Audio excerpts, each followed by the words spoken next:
नमस्ते, मैं सूरज आपके अपने इस YouTube चैनल में आपका हार्दिक अभिनंदन करता हूं। आज की वीडियो में हम जानेंगे वाल्मीकि रामायण में सीता जी की वनगमन के लिए याचना तथा श्री राम द्वारा वन के कष्टों का वर्णन। तो आइए शुरू करते हैं। वाल्मीकि रामायण अयोध्या कांड सर्ग 23। सीता जी की वनगमन के लिए याचना।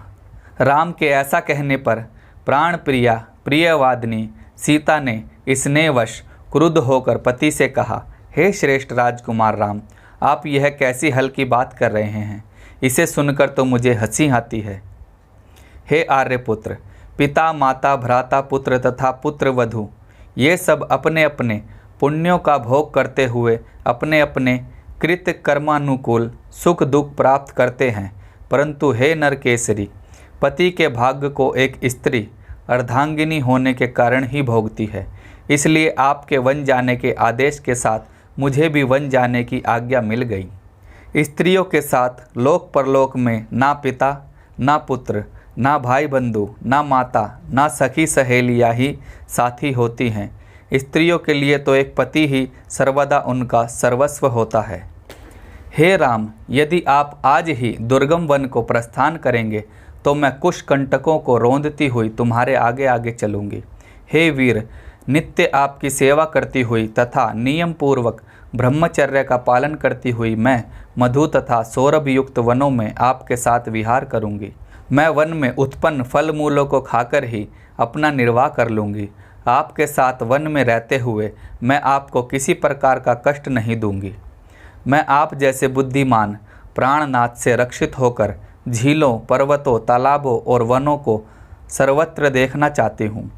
मैं चाहती हूँ कि तुम्हारे जैसे वीरपति के साथ मैं हंस और सारस पक्षियों से सेवित तथा सुंदर खिली हुई कमलनियों से युक्त सरोवरों को सुखपूर्वक देखूँ। हे विशालाक्ष, मैं यम नियमों आदि व्रतों का पालन करती हुई उनमें स्नान करूँगी और आनंदपूर्वक जल क्रीड़ा भी करूँगी।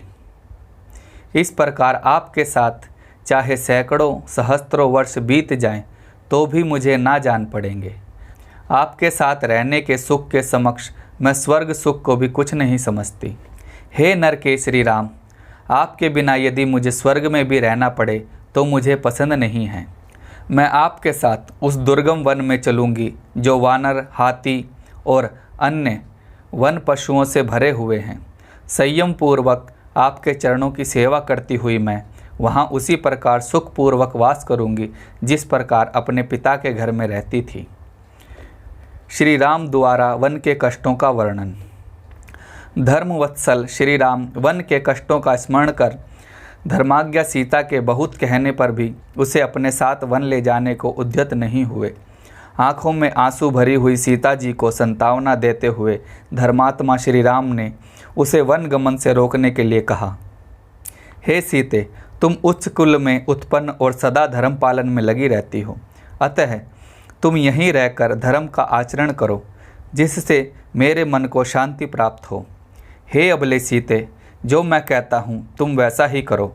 वनवास में अनेक कष्ट होते हैं, मैं उन्हें बतलाता हूँ, तुम ध्यान से सुनो। पहाड़ों की गुफाओं में रहने वाले सिंगों की दहाड़ तथा पर्वतीय झरनों के गिरने से होने वाले भयंकर शब्द सुनने में बड़े दुखप्रद होते हैं। इसी कारण वन बहुत दुखदायी है। हे सीते, निर्जन वन में निशंक होकर क्रीड़ा करने वाले सिंह आदि वन्य जंतु मनुष्यों को देखते ही उन पर टूट पड़ते हैं, इसलिए वन बहुत दुखदायी हैं।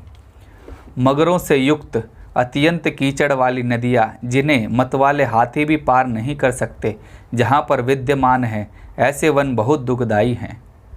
प्राय वनों के मार्ग पैरों में लिपट जाने वाली बेलों और पाँव में चुभ जाने वाले कांटों से परिपूर्ण होते हैं। वहाँ वन मुर्ग बोला करते हैं, मार्ग में जल नहीं मिलता और मार्ग भयंकर होते हैं, अतः वन बहुत दुखदायी है। वनों में श्रम से थके हुए व्यक्ति को रात्रि में भूमि पर अपने आप गिरे हुए पत्तों की शैया पर सोना पड़ता है, इसलिए वन बहुत दुखदायी है। हे सीते, वन में सायं प्रातः वृक्षों से स्वयं गिरे हुए फल खाकर ही संतोष करना पड़ता है, अतः वन कष्टदायक है। हे मैथिली, वन में यथाशक्ति उपवास भी करना पड़ता है और वस्त्रों के स्थान पे वृक्ष की छाल पहननी पड़ती है। वनों में भयंकर आंधियाँ चलती हैं तथा घोर अंधकार रहता है। भूख बहुत लगती है तथा अनेक प्रकार के भय होते हैं, अतः वन बहुत कष्टदायक है। हे भामिनी, वन में विशालकाय अजगर बड़े दर्प के साथ घूमा करते हैं, इसलिए वन दुखदाई है। हे अबले, वहाँ कीट पतंग, बिच्छू, पिस्सू तथा मच्छर नित्य सताया करते हैं, अतः वन बहुत कलेशकारक है। हे सीते, वन में क्रोध और लोभ को त्याग कर तप में मन लगाना पड़ता है और डरने योग्य वस्तुओं से भी निर्भय रहना होता है, इसलिए वन दुखप्रद है। तुम वन में जाने का विचार छोड़ दो, क्योंकि वन तुम्हारे रहने योग्य स्थान नहीं है। मैं जब विचार करता हूँ तब मुझे वन में कष्ट ही कष्ट दिखाई पड़ते हैं। श्री राम जी के इतना समझाने पर भी जब सीता जी नहीं मानी तो श्री राम ने उनको अपने साथ वन में जाने की अनुमति दे दी। तो सनातन संस्कृति के सही इतिहास और शास्त्रों के सही अर्थों को जानने के लिए इस चैनल पर बने रहें और इसका समर्थन करें। जय श्री राम, वंदे मातरम, नमस्ते जी।